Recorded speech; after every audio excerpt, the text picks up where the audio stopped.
If you notice a lot of people wearing red, again, that is because today is Go Red for Women's Day. Such an important day. It certainly is. The campaign puts a spotlight on heart disease, which is the #1 cause of death for women. It is. West 2's Gail Pascal-Brown spoke with a heart attack survivor and shares the potentially deadly symptoms that many women ignore.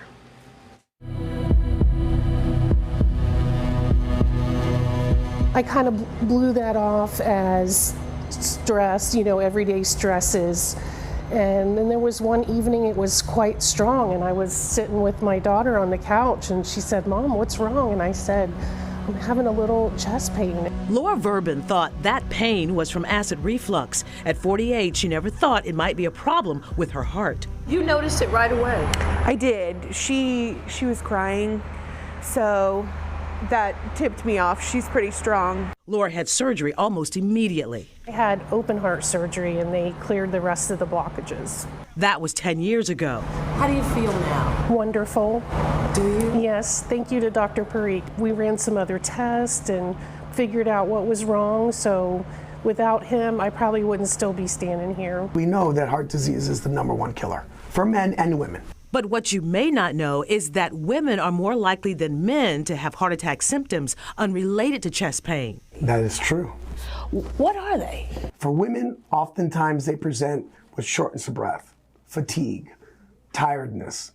They'll have sweating. They'll also have back pain in the back, in the middle of the back. So it can be very different for different people. Dr. Amesh Parikh has been a practicing cardiologist in Central Florida for 23 years. He is president of Premier Cardiology and Vascular Associates in Maitland.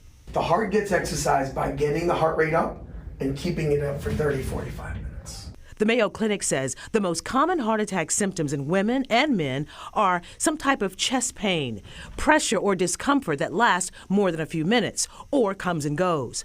But chest pain is not always severe or even the most noticeable symptom, particularly in women, and there's other areas of pain. What about the neck and jaw? When we think of left jaw, left arm, it's like referred pain when you hit your funny bone and it hurts in your pinky.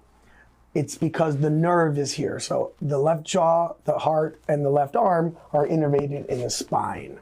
So that's where that referred pain is, but not for everybody. Also, diabetics. Diabetes affects the nerves.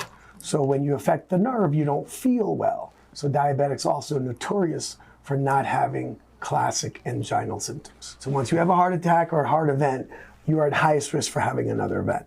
I know this varies with every patient, but how, as a woman, do I know that I'm on the verge of a heart attack? This cardiologist says it's about screenings, both in a doctor's office and at home. We know that mammograms are good screening tests, but you should do your own self-help and self-examinations, right? Well, the same thing with the heart. You could do a mini stress test at home, in the gym.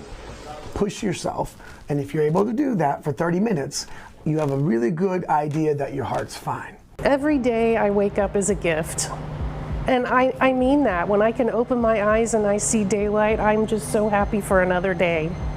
And I feel like you have to make each day count. I'm Gail Pascal-Brown, West 2 News. Make each day count. Great advice. All right, Dr. Parikh says, along with a heart-healthy diet, get into a routine of moderate exercise and see your doctor at least twice a year if you are over 50.